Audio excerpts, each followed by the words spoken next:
አበው ሲተርቱ ከዛፍ የወደቀ ይነሳል ከሰማይ የወደቀ አይነሳም ይላሉ። አባቶቻችን በድንጋይ ላይ የተቀረጸ ታሪክና በአለት ላይ የተወቀረ ድንቅ ጥበብ አውርሰውናል። ከላሊበላ አብያተ ክርስቲያናት እስከ ጎንደር ቤተ መንግስታት። ታዲያ ዛሬ ያ የቀደመ ታላቅነት እንደገና በዘመናዊ ዓለም ሰማይ ላይ ሊያንዣብብ ነው። ይህ መሶብ ታወር ነው። የብረትና የሲሚንቶ ውህድ ብቻ ሳይሆን የኢትዮጵያ ባህል፣ ታሪክና የወደፊት ተስፋ ሰማይ ላይ የተጻፈበት የወርቅ ብዕር። ወደ አፍሪካ መዲና አዲስ አበባ እንግዶች ሲመጡ አህጉራችንን በግርማ የሚወክል ሰማይ ጠቀስ ድንቅ ጥበብ ነው። በአንድ ወቅት መሶብ ለእንጀራ፣ ሙዳይ ለጌጣጌጥ ይባል ነበር። ዛሬ ግን እነዚህ የባህላችን መገለጫዎች ወደ ሰማይ የወጡ ታላላቅ ህንፃዎች ሆነዋል። በባህልና ቱሪዝም ሚኒስቴር ይፋ የተደረገው ይህ ድንቅ ፕሮጀክት ሁለት ዋና ዋና ክፍሎችን በውስጡ አቅፎ የያዘ ነው።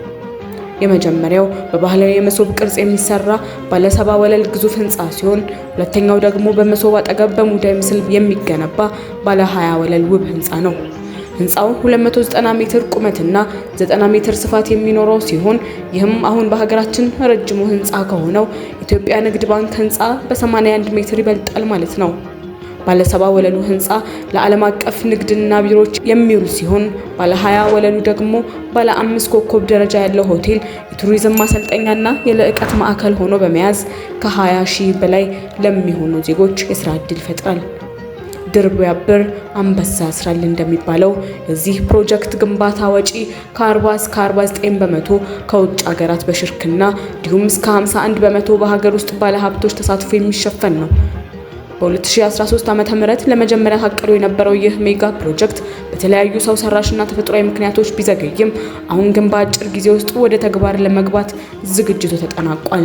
ከዚህ ቀደም ከተያዘለት 30 ሺህ ካሬ ሜትር መሬት ወደ 50 ሺህ ካሬ ሜትር እየተሻሻለ ሲሆን በነዳጅ በብረትና በሲሚንቶ ዋጋ ጭማሪ ምክንያት በጀቱም ከ20 ቢሊዮን ወደ 25 ቢሊዮን ብር ያድጋል ተብሎ ተገምቷል። በተጨማሪም ህንፃው ራሱን በራሱ ማጽዳት የሚችልበት ዘመናዊ ቴክኖሎጂ፣ የሶላር ሲስተምና ከአካባቢ ጥበቃ ጋር የተጣጣመ አረንጓዴ ልማት ይኖረዋል። መልካም ስም ከመልካም ሽቶ ይሸታል እንዲሉ ከቱርክ፣ ዱባይ፣ ኳታርና ኮሪያ የመጡ ባለሀብቶች $1 ቢሊዮን፣ ሌሎች ደግሞ በሪል ስቴት እና በመሰረተ ልማት ለመሳተፍ $10 ቢሊዮን ይዘው መጥተዋል። በወቅቱ የሉዓላዊነት ዋስትና ባለማግኘታቸው ወደ ኡጋንዳ አምርተው የነበሩት ኳታር ባለሀብቶችም አስፈላጊው ዋስትና ከተሰጣቸው ለመመለስ ዝግጁ ናቸው። ባለሀብቶቹ ህንፃውን ገንብተው ከ30 ዓመታት የሥራ ዘመን በኋላ ሙሉ በሙሉ ለህዝብ የሚያስረክቡ ሲሆን በውስጡ የጎልፍ ሜዳ፣ ባህላዊና ዘመናዊ ሆቴሎች፣ የገበያ ማዕከላት፣ ሲኒማና መዋኛ ገንዳዎችን ያካተተው መሶብ ታወር ሲጠናቀቅ አዲስ አበባን የአፍሪካ የቱሪዝምና የስዕበት ማዕከል በማድረግ ኢትዮጵያን የቀደመ ታላቅ የኪነ ህንፃ ታሪክ መልሶ ያጎለብታል።